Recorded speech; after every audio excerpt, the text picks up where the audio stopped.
কানাডাতে ওয়ালমার্টের সব থেকে কম দামি ড্রেসগুলোর মধ্যে এগুলো হচ্ছে ড্রেস, বাচ্চাদের ড্রেস, 1 থেকে 4 বছর বা 5 বছর পর্যন্ত। এই যে দেখেন এখানে আছে 12 থেকে 18 মাস পর্যন্ত বেবিদের এই যে ড্রেসগুলো। এবারে 4 টাকা, যা বাংলাদেশের পড়বে হচ্ছে প্রায় 400-র কাছাকাছি, 350 টাকার একটু বেশি। আর ড্রেসগুলো এখানে সবগুলো ড্রেসই কিন্তু একই দাম, আর এইটাই হচ্ছে সব থেকে একটু কম দামের মধ্যে।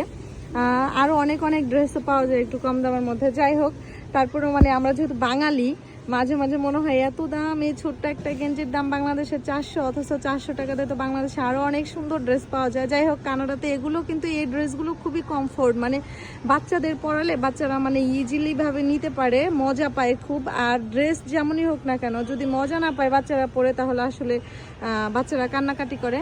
তো আপনাদের সাথে একটু শেয়ার করলাম বন্ধুরা, দেখি সবার কেমন লাগলো জানাবেন। অন্য একটা ভিডিওতে কথা বলি। আল্লাহ হাফিজ।